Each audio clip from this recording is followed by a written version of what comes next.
नमस्कार दोस्तों, आज की इस विशेष रिपोर्ट में हम बात करेंगे भारत की आज सुबह की बड़ी और महत्वपूर्ण खबरों की। इन खबरों का असर देश की राजनीति, अर्थव्यवस्था और आम जनता की जिंदगी पर पड़ सकता है। इसलिए इस वीडियो में हम हर खबर को विस्तार से समझेंगे। सबसे पहले बात करते हैं भारत की तेल सप्लाई से जुड़ी एक बड़ी खबर की।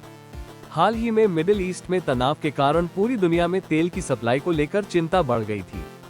खासतौर पर स्ट्रेट ऑफ हॉर्मुज नाम का समुद्री रास्ता बहुत महत्वपूर्ण माना जाता है, क्योंकि दुनिया का एक बड़ा हिस्सा कच्चा तेल इसी रास्ते से होकर गुजरता है। इस बीच भारत के लिए राहत की खबर आई है। ईरान ने ये साफ किया है कि भारत के झंडे वाले तेल टैंकर इस समुद्री रास्ते से सुरक्षित गुजर सकते हैं। इसका मतलब ये है कि भारत की तेल सप्लाई पर फिलहाल कोई बड़ा खतरा नहीं है। भारत दुनिया के उन देशों में शामिल है जो अपनी जरूरत का काफी कच्चा तेल विदेशों से आयात करते हैं। अगर तेल की सप्लाई में कोई रुकावट आती है तो उसका सीधा असर पेट्रोल और डीजल की कीमतों पर पड़ सकता है। विशेषज्ञों का मानना है कि ईरान की इस अनुमति से भारत को फिलहाल बड़ी राहत मिली है और ऊर्जा सुरक्षा को लेकर चिंता कुछ हद तक कम हुई है। अब बात करते हैं देश की राजनीति से जुड़ी बड़ी खबर की। लोकसभा में हाल ही में एक बड़ा राजनीतिक विवाद देखने को मिला। संसद में स्पीकर के खिलाफ अविश्वास प्रस्ताव को लेकर लंबी बहस हुई। इस बहस के दौरान सरकार और विपक्ष दोनों ने अपने अपने तर्क रखे। लगभग 12 घंटे तक चली चर्चा के बाद आखिरकार यह प्रस्ताव खारिज कर दिया गया। इसके बाद स्पीकर ने कहा कि संसद में सभी को नियमों का पालन करना चाहिए और कोई भी व्यक्ति नियमों से ऊपर नहीं है। राजनीतिक विश्लेषकों का कहना है कि इस घटना ने संसद के माहौल को कुछ समय के लिए गर्मा दिया, लेकिन अंत में संसदीय प्रक्रिया के अनुसार फैसला लिया गया। अब बात करते हैं जम्मू कश्मीर से जुड़ी एक महत्वपूर्ण खबर की। जम्मू में एक कार्यक्रम के दौरान एक बड़े राजनीतिक नेता पर हमला करने की कोशिश की गई। ये घटना उस समय हुई जब एक सार्वजनिक कार्यक्रम चल रहा था। बताया जा रहा है कि हमलावर ने अचानक हमला करने की कोशिश की, लेकिन सुरक्षा व्यवस्था के कारण बड़ा हादसा टल गया।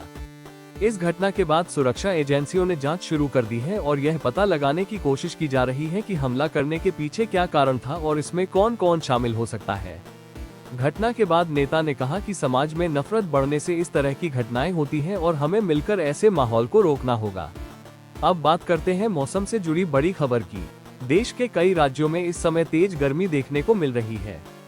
खासकर उत्तर प्रदेश, मध्य प्रदेश, राजस्थान और दिल्ली के कुछ इलाकों में तापमान तेजी से बढ़ रहा है। मौसम विभाग के अनुसार कई शहरों में तापमान 38 से 40 डिग्री सेल्सियस तक पहुंच चुका है। इसके साथ ही मौसम विभाग ने ये भी कहा है कि कुछ जगहों पर अचानक आंधी और बारिश भी हो सकती है, इसलिए लोगों को सतर्क रहने की सलाह दी गई है। विशेषज्ञों का कहना है कि इस समय मौसम में तेजी से बदलाव देखने को मिल रहा है। एक तरफ कुछ इलाकों में गर्मी बढ़ रही है तो दूसरी तरफ कुछ राज्यों में बारिश और तेज हवाओं की संभावना भी बनी हुई है। अब बात करते हैं अर्थव्यवस्था और बाजार से जुड़ी खबर की। मिडिल ईस्ट में बढ़ते तनाव का असर वैश्विक बाजारों पर भी देखने को मिल रहा है। कच्चे तेल की कीमतों में उतार चढ़ाव के कारण शेयर बाजार में भी हलचल देखी जा रही है। अगर अंतर्राष्ट्रीय बाजार में तेल की कीमतें बढ़ती हैं तो इसका असर भारत की अर्थव्यवस्था पर भी पड़ सकता है, क्योंकि भारत को अपनी जरूरत का बड़ा हिस्सा विदेशों से खरीदना पड़ता है। हालांकि विशेषज्ञों का कहना है कि सरकार स्थिति पर नजर बनाए हुए है और जरूरत पड़ने पर जरूरी कदम उठाए जा सकते हैं। अब बात करते हैं देश के आम लोगों से जुड़ी एक अहम बात की। तेल की कीमतों और मौसम के बदलाव का असर आम जनता की जिंदगी पर भी पड़ता है। अगर तेल महंगा होता है तो परिवहन और जरूरी चीजों की कीमतों पर भी असर पड़ सकता है। इसी तरह अगर गर्मी बहुत ज्यादा बढ़ती है तो बिजली की मांग बढ़ जाती है और लोगों को पानी और बिजली से जुड़ी समस्याओं का सामना करना पड़ सकता है। इसलिए सरकार और प्रशासन दोनों इन स्थितियों पर लगातार नजर बनाए हुए हैं। अब आगे क्या हो सकता है ये भी समझना जरूरी है। विशेषज्ञों का मानना है कि आने वाले दिनों में मिडिल ईस्ट की स्थिति, अंतर्राष्ट्रीय बाजार और मौसम के हालात पर काफी कुछ निर्भर करेगा। अगर हालात सामान्य रहते हैं तो स्थिति नियंत्रण में रह सकती है, लेकिन अगर तनाव बढ़ता है तो इसका असर वैश्विक बाजार और ऊर्जा कीमतों पर पड़ सकता है। अंत में अगर पूरे दिन की खबरों को देखा जाए तो आज की सबसे बड़ी खबरें ऊर्जा सुरक्षा, संसद की राजनीति, सुरक्षा से जुड़ी घटनाएं और मौसम के बदलाव से संबंधित है। इन सभी घटनाओं का असर देश और आम लोगों की जिंदगी पर किसी न किसी रूप में जरूर पड़ता है। इसलिए इन खबरों को समझना और इन पर नजर रखना बहुत जरूरी है।